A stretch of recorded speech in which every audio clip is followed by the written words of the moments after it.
Hello, my friends. My name is Lorenz, and this show is all about being together. What does it mean to be together? How often do we think about being together, the quality of our being together with another human being, whether it's a stranger on a street or somebody close to us? Like, what does it mean to be together with a parent or a friend? What's the potential of that being together? You know, particularly with parents, there's so much that's unresolved.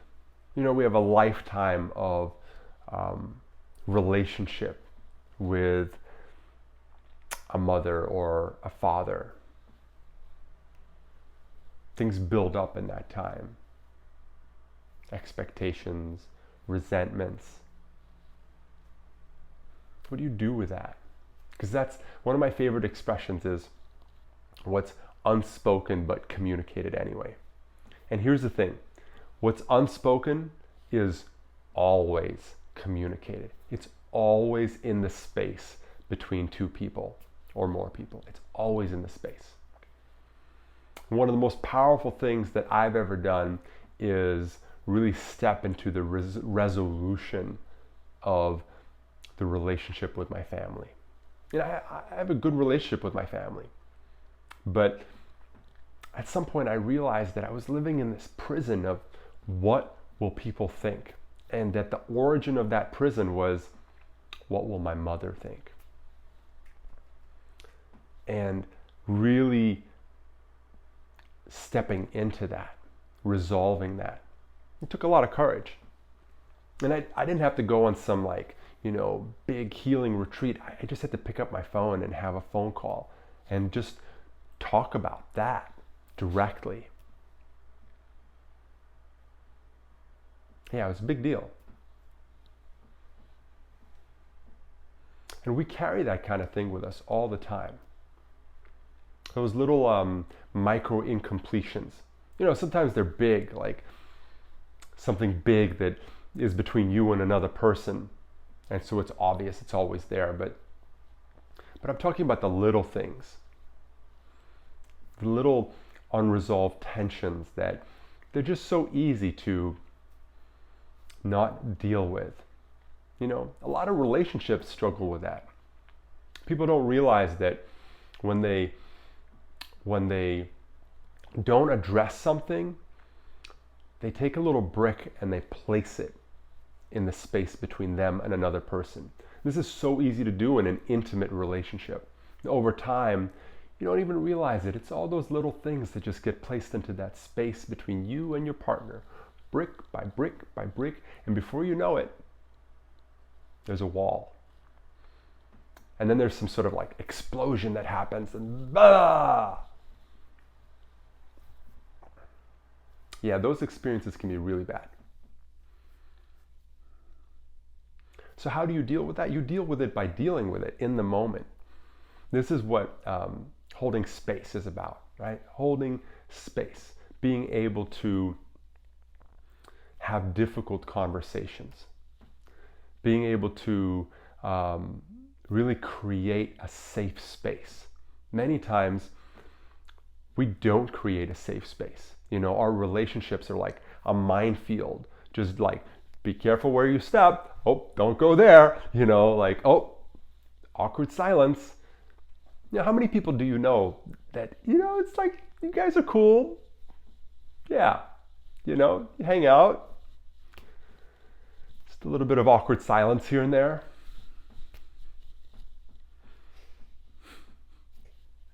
All good. What do you do with that? Awkward. It's all around us. Like this, like human awkwardness is all around us. One of my favorite quotes from a good friend of mine is, he calls it that awkward moment between birth and death. Yeah, let that one land. It's a lot of awkwardness. And being human is just like stepping into that, not getting all hung up on it, but really holding space for that, for the natural tension, challenge of being human. And it really starts with yourself, right? Because you have to first and foremost just recognize how challenging it can be a human being, how easy it is to close up or compromise on your self-expression. And self-expression doesn't mean you go out and puke all over everybody in your space. It just allows you to be yourself by holding space for yourself. It's a subtle thing, right? It's almost like a deep listening. We think of self-expression as like putting stuff out there, but self-expression is like, it's more like a listening. Not really tuning into what's there. Like, it's almost like superhuman to just really bring awareness to what's there in a space. Because it's very easy to get caught up in what's there and think that what's there is what you are, right? Like there's all this anger there, so I am angry. Right? You become that anger, and that makes it very difficult to have an interaction, right? So what's there is anger. And when you can observe that, and of course it's very difficult to observe that, when you can observe that and just give it some space and be with that, well, that's holding space, and that's really powerful, because if you can begin to do that with what's there for you, you can begin to do that with other people. That's where things really can open up, the possibility of really deep, authentic, meaningful relationships. Imagine having that quality of communication with a parent, really opening up the space, right? It's like going back to my favorite quote, what's unspoken but communicated anyway, right? It's always communicated. Whatever there is that is unspoken between you and your parents or anybody else is always communicated. When you really take that into consideration, it kind of like blows your mind. Because if you tune into it, you realize that it's there. It's there in the way you might not be expressing yourself with a person. It's there in the way that you might not be entirely authentic or honest with them, or the way that you don't share particular things with them. Why don't you share those things with them? You maybe don't want to get judged, don't want them to say things to you, don't want them to think things about you, right? So we live our life with all these micro reservations that aren't a big deal.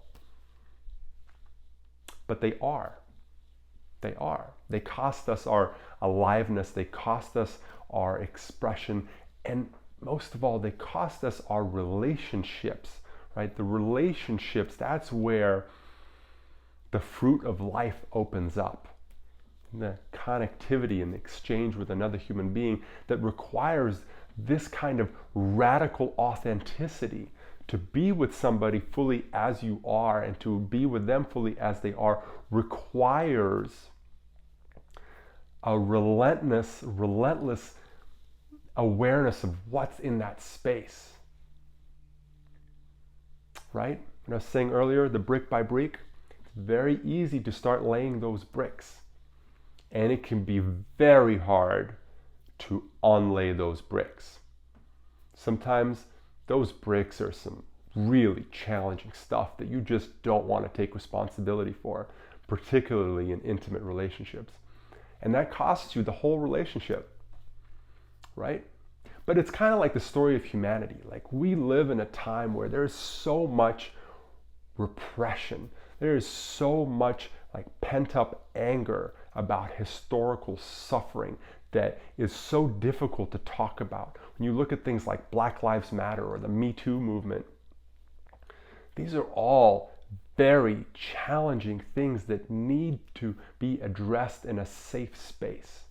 There are things that need to be expressed, that need to be acknowledged and shared without judgment, without defense, without attacking, without trying to rewrite history. And it's very hard for both sides because sometimes it's hard to share things without attacking. Right? That is maybe one of the hardest things, the biggest practice of holding space is really recognizing the co-responsibility of that space and taking it as a discipline and an art form of learning how to create a space that is genuinely safe, that is genuinely available for everybody to share what's coming up for them, no matter how challenging that might be, no matter how potentially offensive.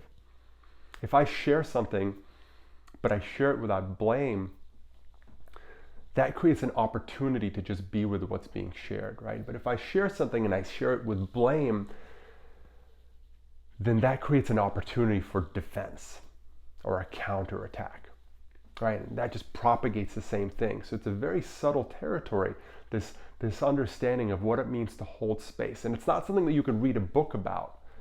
It's something that you have to really step into with a willfulness of learning how to do it, of cultivating a sensitivity. Because this is the idea of deep listening. It's not just what goes into your ears, it's a full body experience. You know, when you're having an interaction with somebody and they say something that kind of like, you know, gives you that sense of tension and you kind of feel it in your body. But that's when you bring awareness to that, that's actually deep listening, right? It's embodied, it's in your body, you can feel it. So deep listening in this context of holding space at a deep level is really using your full sensory system. You know, what's going on with you is you have your emotions and your thoughts and the things coming into you through your sensory system, your perceptions. All of that is something that's in your awareness. That is something that you can hold space for. And as you become skillful at that, it becomes something to navigate as an individual and ultimately collectively with other people. Really learning to bring these things into awareness, allow things to emerge for resolution, to just be with what is, to open up that space, to clear the space for meaningful relationship, for right relationship.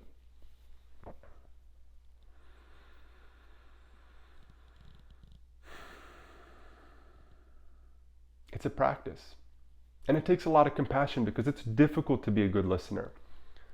It takes compassion for yourself because it's very easy to be reactive.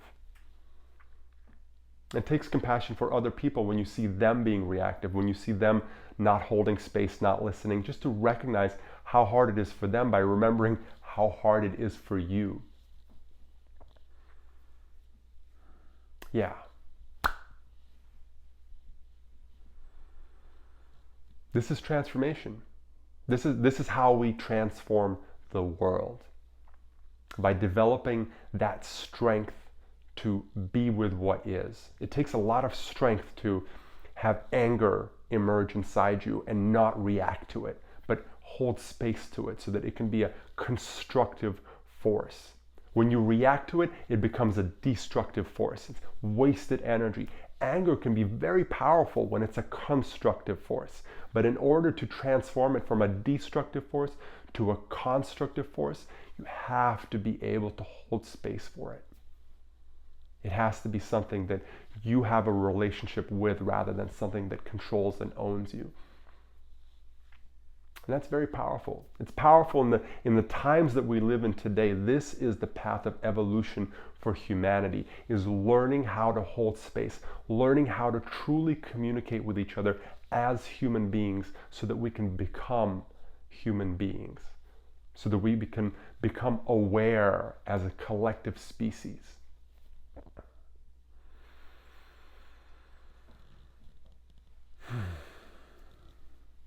And it's a beautiful thing.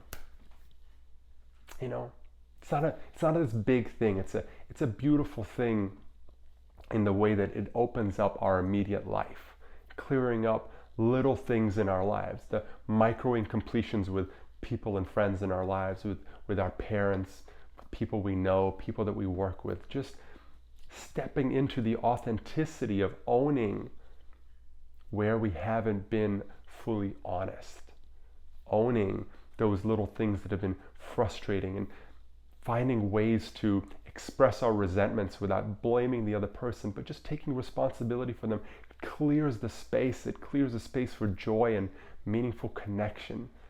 And it is life affirming.